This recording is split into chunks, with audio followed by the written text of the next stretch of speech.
Now I'm talking to James O'Brien from VSO. James, how's it going? Good, Grant.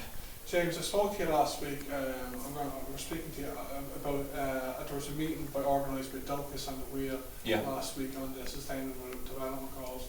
You have a very interesting job with these goals.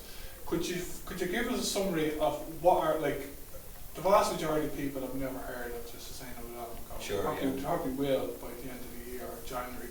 Could you just give us a quick summary of what are the goals for the average person and what's your role, please? Yeah, it was a really great event last week with Docus and with the Wheel. The Sustainable Development Goals are following on from the Millennium Development Goals, and there were 8 goals with targets underneath them that were agreed around the time of the Millennium for international development. So there were goals on things like education, healthcare, maternal health, and global partnership. And those were due to run from 2000 until 2015.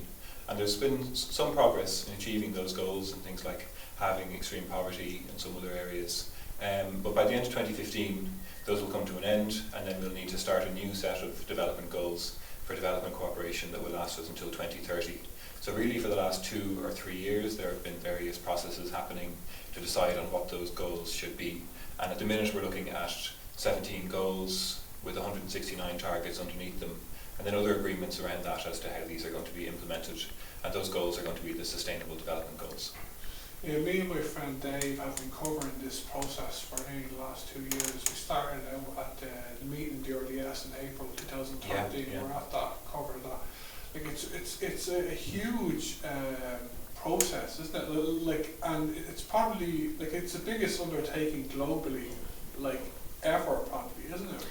Yeah, it really is, and there's been a lot of strands to it. There was a high-level panel that was chaired by David Cameron and the presidents of Indonesia and Liberia, and that finished its work in 2013. And then there was what was called the Open Working Group, which was a group of UN member states that met and finished up meeting in the middle of last year, and now it's sort of culminated in intergovernmental negotiations. So we're at a stage now, sort of 3 years on, where it's really with governments, so the 193 governments that are part of the UN between now and it looks like July are going to be holding a set of negotiations every month to decide on a framework that will be announced in September and then come into force in January.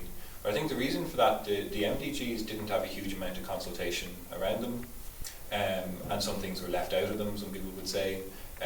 So the SDGs are more comprehensive, but it's also sort of a different approach, that we're moving from a development framework to a sustainable development framework that's universal. So these goals won't just be applying to developing countries in Africa and Asia. All of these goals and the targets will also apply to Ireland and to every country in the world equally. So it's not so much a plan for bringing on the development in developing countries, it's a plan for how the world as a whole can move forward over the next 15 years and develop in a way that's sustainable. Those 2 things you mentioned are probably the 2 biggest differences, the major differences between the last development goals. The last development goals are only for poor countries. These goals are for all countries, and they're sustainable. It's moving from international development, kind of the old term, to sustainable development. Do you think, like, is this realistic? And first, in terms of being realistic, I think it is realistic. There's another process around financing for development that's happening at the minute, and that will conclude in July, and really that has a huge bearing on how this is going to be implemented over the next 15 years. And the negotiations on how it's going to be implemented generally are happening in April as well. So that's all sort of being decided at the moment, but it's a hugely ambitious framework. But given the challenges that we have, given that it's taking into account sustainable development, also climate change, and other challenges that we're going to face over the next 15 years, it really has to be ambitious while at the same time being achievable. There was a figure in The Economist recently that it would cost $4 trillion over the next 15 years to implement this, which is a huge investment. But really, we have 1 billion people living in extreme poverty at the moment, and we have huge challenges coming down the line. So really, this framework has to be ambitious. It has to be aiming high. And you have a very important role in this, don't you? Yeah, I wouldn't say important. I think part of my job here, VSO is a volunteering organisation. So what we do is, in Ireland, is we recruit a lot of Irish people, a lot of teachers, a lot of medical professionals, and a lot of other people as well. And they go on long-term placements, a year or 2 in Africa and Asia and the Pacific. So part of what we've been doing over the last few years is kind of keeping on top of this process as it's been evolving, And one of our jobs has been trying to make sure that the role of volunteers is reflected properly in the framework. And that's not just the sort of volunteers who go from places like Ireland to places in Africa, but people working in their own communities, community health workers, people volunteering in education, and people working in their own countries as well. So we're recruiting volunteers now in the Philippines, in Kenya and Uganda.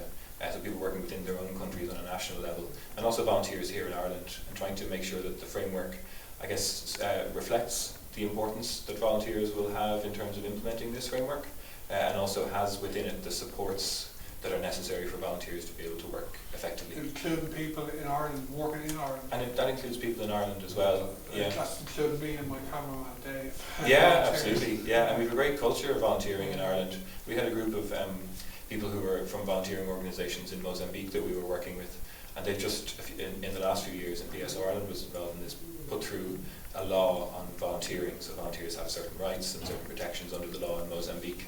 And they were sort of looking to Ireland saying, well, we might not have a law on volunteering, but we have really a great culture of volunteering. A lot of people give in their free time. The GAA is one of the world's probably most active volunteer-based organisations, and they wanted to look to Ireland to see, like, how do we develop that culture. And you're the chairman of some committee at the UN, aren't you? It's not at the UN. Yeah, it's not quite at that level, but we do a lot of work at UN level, I guess. There's a group of volunteer involving organisations, so VSO and our counterparts in other places around the world, including UN volunteers. And also sort of volunteer involving organisations that don't necessarily work in development, like the Scouts and Girl Guides, which is a big worldwide federation. And we've come together, it's about 20 organisations that have come together in the last 18 months or so, and we're sort of pressing as a coalition. So we've got much better reach, and we also have presence in a lot of different countries that are involved in this. And we really kind of coalesced around this goal of trying to make sure that volunteering is supported and recognised within the framework. And you're chairman of that committee or something? I am since last October, yeah. That's a great honour, isn't it? It's good, yeah, it's a big job, and it's a lot of work. But it's it gives, I think, a lot of what we've been hearing from individual countries in the last year is they don't want to hear from lots of different NGOs coming to them with different priorities.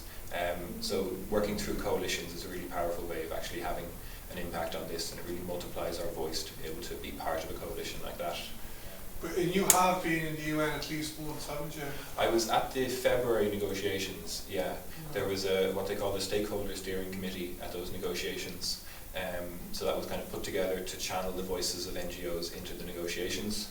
And there was also, it's one of the really great things about these negotiations, and they're being co-chaired by Ireland and Kenya, and both of those ambassadors, both of those missions have been really strong, and having non-governmental organisations, having civil society represented as part of the negotiations. So they did a half-day session in February where civil society organisations could come make a short speech, have responses from member states, have a bit of a Q&A, and actually have a real kind of meaningful contribution towards the negotiations. So I was lucky enough to be one of the speakers at that session, talking about volunteering and also talking about gender and women's participation and influence in decision making. That's really interesting. Just to finish up, James, like we've another 8 months left until the new sustainable development goals come in, don't we? We do, yeah. 8 months. So I know, like, we have the kind of outline of what the goals are going to be, the 17 goals and the sub goals, but there's still like probably three-quarters or most of the work is done, is it? But there's still a good bit left. Like, is there really? Yeah, a lot of the really important work has been done, and even in the last few weeks, we've seen sort of more certainty around. We have a good idea what the goals are going to be. We have a good idea what the targets are going to be. There's still a lot of work being done around. There's going to be a declaration, which is sort of a shorter, easy to understand, inspirational statement that will be part of this agenda, and that's still being developed at the moment.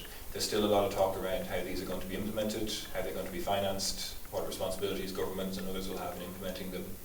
And there's also still a lot of talk to be done about accountability, because the framework isn't going to be legally binding. We're not going to be held by any law to implement this in Ireland or any other country. So there's still a conversation to be had over the next few months about how governments hold each other to account for the implementation of this. So still lots of open areas of debate, even though the goals and the targets at this point have probably been locked down. So between now and July we'll see debate on those, and then in September heads of state and government will go to the UN for a summit where they will announce this new framework, and then it'll come into effect on the 1st of January next year.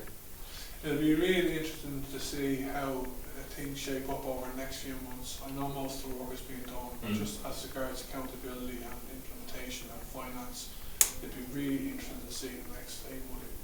This really is a critical year for development, isn't it? It is, yeah. I was at an event in January where Mary Robinson spoke, and she compared this year to 1945 in terms of its impact on the next generation, that there's this development process happening, big decisions being made around climate change, big decisions being made around financing and resourcing for development. So yeah, it really is a huge year, but let's keep in touch over the next few months as this thing is Thanks. agreed. I'm talking to you again. Thanks Yeah, very much. sounds good. Thanks very much, Darren.